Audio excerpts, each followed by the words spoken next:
सो है गाइस, मैं हूँ राघव मिस्त्री और आप देख रहे हैं कुछ भी। तो चलिए आज का सेशन शुरू करते हैं।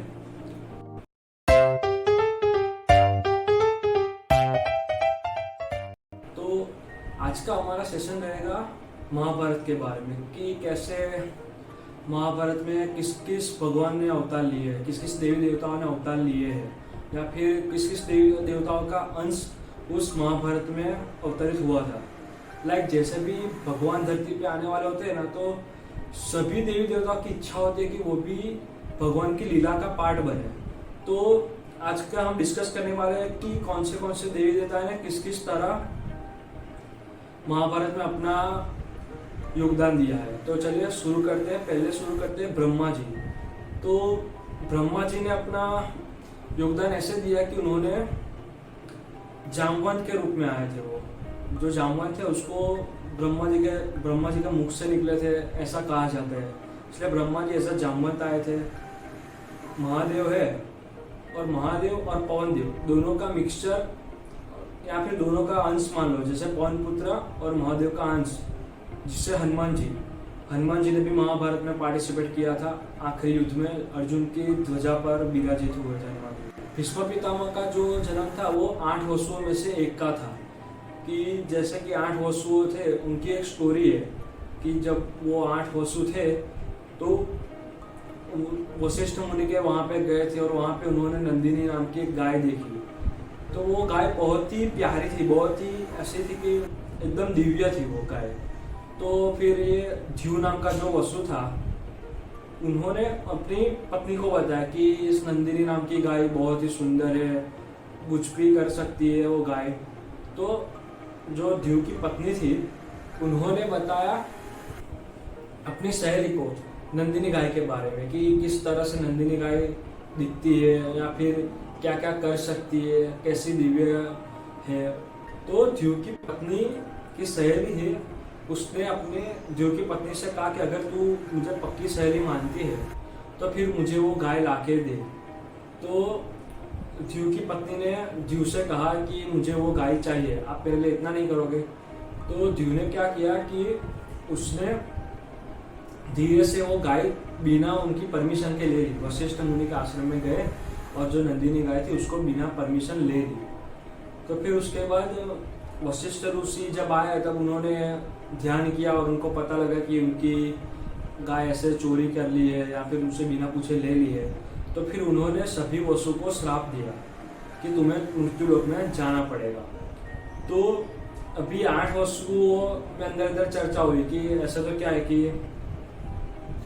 हमने तो कुछ किया भी नहीं है।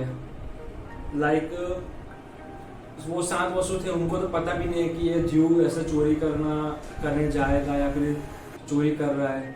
तो फिर उन्होंने रिक्वेस्ट की कि हमें तो कुछ पता भी नहीं है। तो वशिष्ठ मुनि ने क्या किया कि थोड़ा उनको एडवांटेज दिया कि आप धरती लोक में जाओगे, आप सातों के सातों तो वापस आ जाओगे ऑटोमेटिकली, आप जाके तुरंत वापस आ जाओगे। लेकिन जो 8वां ध्युव है, जिन्होंने ये गलती की है, उसको मृत्यु लोक में, जैसे कि हमारा पृथ्वी लोक है, वहां पे ज्यादा टाइम के लिए रुकना पड़ेगा। तो इस तरह से भीष्म पितामह जो थे वो अपने पिछले जन्म में ध्युव थे। अब इसी तरह से विदुर का आपने महाभारत में वर्णन सुना होगा कि कैसे वो सच्चाई पे या फिर धर्म पे अड़े रहते हैं। तो उनका पिछला जन्म था धर्मराज। वो पहले धर्मराज थे। फिर क्या हुआ कि धर्मराज से एक बार एक गलती हो गई थी। मांडे नाम के ऋषि मुनि थे, उन्होंने यमराज को श्राप दिया था कि तुम्हें पृथ्वीलोक पे जाना पड़ेगा और दासी पुत्र होके तुम्हें पृथ्वीलोक भुगतना पड़ेगा। इसी तरह से विदुर जी का जन्म एज अ धर्मराज हुआ था। वो किस बारे में श्राप दिया गया था उसके बारे में मैं अलग से वीडियो बना दूंगा। ओके। धृतराष्ट्र जो थे वो अपने पिछले जन्म में त्रिनेत्र राजा थे, और वो राजा ने एक बार क्या किया था कि एक हंस था और उसके 100 बच्चे थे। तो सिर्फ राजा ने एज अ मनोरंजन के लिए, उनका प्लेजर के लिए, सारे एक ही तीर से सारे हंसों के बच्चे को भी मार दिया और हंस की आंखें भी भेज दी। इसलिए धृतराष्ट्र राजा का जन्म अंधा हुआ था और उनके 100 पुत्र मारे गए थे। एक अलग से भी स्टोरी है धृतराष्ट्र राजा की कि वो क्यों अंधे हुए थे, उसके बारे में भी मैं डिटेल में वीडियो डाल दूंगा। तो जैसे परशुराम भगवान थे, वो एज अ विष्णु भगवान के अवतार है, उन्होंने भी महाभारत में पार्टिसिपेट किया है। जो गांधारी है धृतराष्ट्र की पत्नी, वो मती माता थी, मती नाम की देवी है, उन्होंने गांधारी का स्वरूप लिया था। जो अश्वत्थामा है उनके अंदर महादेव का अंश था, काम, क्रोध और यम, इन सब का अंश था अश्वत्थामा में। जो अभिमन्यु था उसमें वर्चस और चंद्र और रोहिणी का पुत्र भी माना जाता है अभिमन्यु। सो अभिमन्यु इन दोनों का अवतार है। और अर्जुन जो है वो इंद्र का अवतार है। और अर्जुन की स्टोरी ऐसे है कि वो विष्णु भगवान का भी एक अंश है। और नर नारायण ऋषि में से जो नर ऋषि है वो अर्जुन है। अभी बलराम तो आपको पता होगा कि वो शेष नारायण के अवतार है। फिर भीम जो है वो कुंती माता ने पवन देव से प्राप्त किया था, इसलिए वो पवन पुत्र भी हुआ, एक टाइप से हनुमान दादा जो है उनके भाई भी हुए भीम। फिर धृष्टद्युम्न जिन्होंने द्रोणाचार्य का वध किया था, वो अग्निदेव का अंश है। फिर द्रौपदी जो है वो सची माता है ना, उनका अंश है। फिर द्रोणाचार्य बृहस्पति ऋषि है ना, जो देवताओं के ऋषि मुनि है, देवताओं के गुरु है, वो ऐसे द्रोणाचार्य के स्वरूप में आए थे। फिर द्रुपद जो थे वो मरुत्स में एक थे, द्रुपद राजा, द्रौपदी के पिताजी। फिर दुर्वासा मुनि थे, वो भी एक महादेव का अंश माना जाता है। फिर दुर्योधन जो था, वैसे उस टाइम में क्या हुआ था कि जैसे सभी देवी देवता अपना अवतार पृथ्वी पे ले रहे थे, तो कलयुग जो था उसको बहुत ही दुख हुआ कि मैं तो भगवान की लीला देखे बिना, जब भगवान की लीला खत्म हो जाएगी तभी मैं तो शुरू कर, क्योंकि द्वापर का अंत होने वाला था और कलयुग का प्रारंभ होने वाला था महाभारत के युद्ध के बाद। सो कलयुग थोड़ा टेंस हो गया था कि उनको क्या बोलते हैं, डिप्रेस हो गया था कि मैं नहीं देख पाऊंगा। तो उसने भगवान से प्रार्थना की। तो एज अ दुर्योधन कलयुग ने जन्म लिया। भगवान ने उसको परमिशन है कि तुम दुर्योधन के स्वरूप में जन्म लो और तुम्हारे जो गुण है, कलयुग के जो भी गुण है, लाइक ईर्ष्या है, क्रोध है, फिर काम वासना है, ऐसा जो भी कलयुग के गुण है वो लेके ही तुम द्वापर युग में जन्म लो एज अ दुर्योधन। तो दुर्योधन के होगा। फिर दुशासन जो है, अपने रामायण में इंद्रजीत था, मेघनाथ था, उसका एज अ रिबर्थ हुआ था दुशासन। फिर एकलव्य थे, वो क्रोधावास में से एक, वन ऑफ द क्रोधावास था। एकलव्य जो थे वो क्रोधावास में से कोई एक था। फिर जरासंध जो राक्षस था वो विप्रचित्र नाम का राक्षस था पहले। या जामवंती जी थी, जामवंत की बेटी, जामवंत जी की बेटी जो थी वो लक्ष्मी माता के एक अंश माना जाता है कि भगवान की पत्नी थी, 8 पत्नियों में से एक थी मेन, और लक्ष्मी माता का एक अंश है। फिर जो कंस राक्षस था, जैसे कि भगवान ने उसका वध किया था, वो कालनेमी राक्षस था अपने पिछले जन्म में।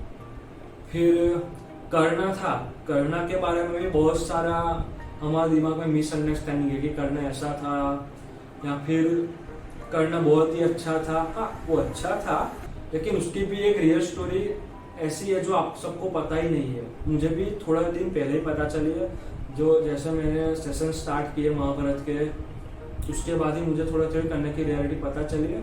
तो उसके बारे में भी मैं एक डिटेल वीडियो बना दूंगा। तो कर्ण जो था वो दंभोधव नाम का राक्षस था, जिसको सहस्त्रबाहु राक्षस भी बोला जाता है। उसको सूर्यदेव से 1000 शील्ड प्राप्त हुए थे। तो 1000 शील्ड जो था, कवच और कुंडल 1000 थे उसके पास। तो उसको ऐसे माना जाता, अगर कोई व्यक्ति 100 वर्षों तक तपस्या करे और फिर उससे 100 वर्ष तक युद्ध करे, फिर ही उससे उसका एक कवच कटेगा। उसको मार तो नहीं पाएगा, उसका सिर्फ एक कवच कटेगा। तो इस राक्षस से युद्ध करने के लिए जो नर नारायण ऋषि थे, उन्होंने इस राक्षस से युद्ध किया था।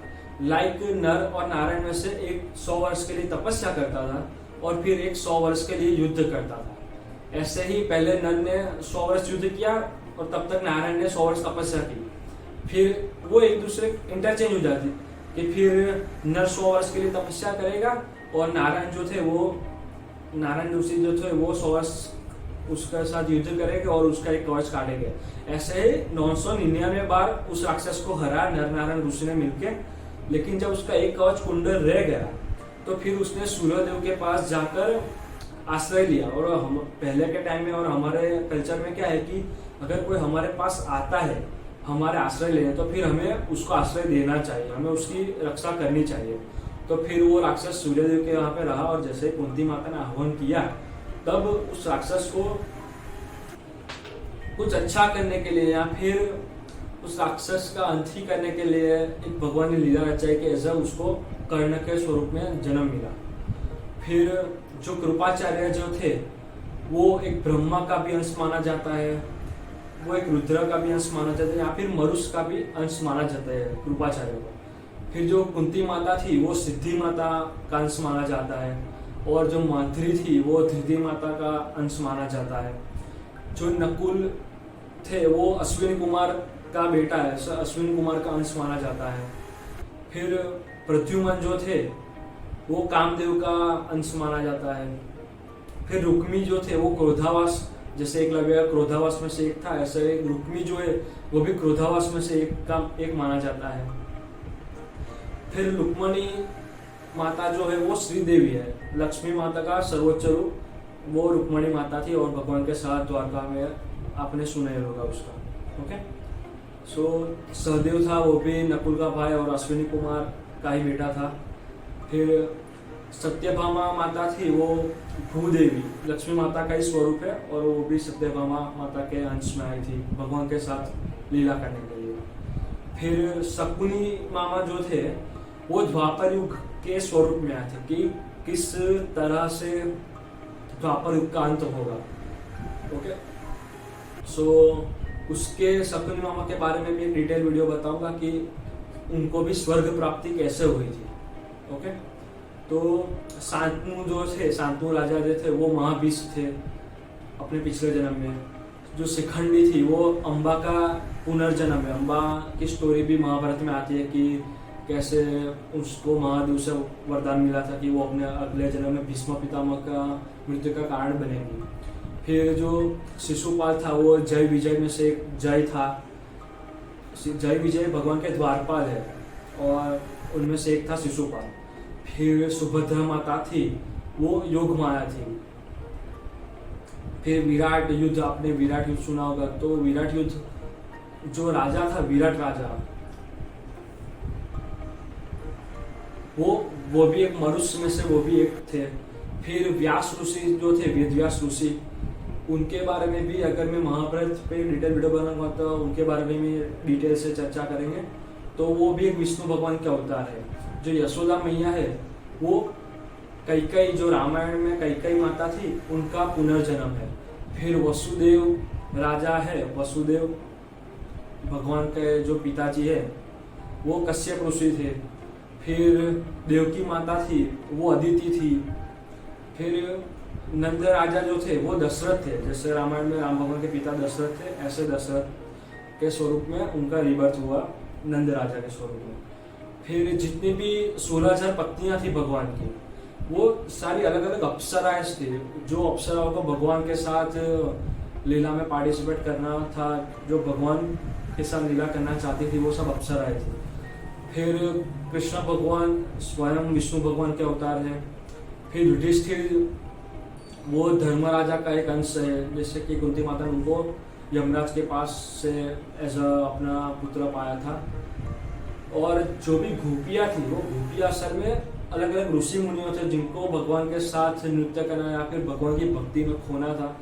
तो जो गोपियाँ थी वो ऐसा थी। तो इसी तरह से जब भी भगवान पृथ्वी पर जन्म लेने वाले होते हैं ना, तो सभी लोगों की इच्छा होती है कि वो भी भगवान के साथ जाए या सिर्फ भगवान के साथ पार्टिसिपेट करे। तो आज का हमारा वीडियो इसी के बारे में था।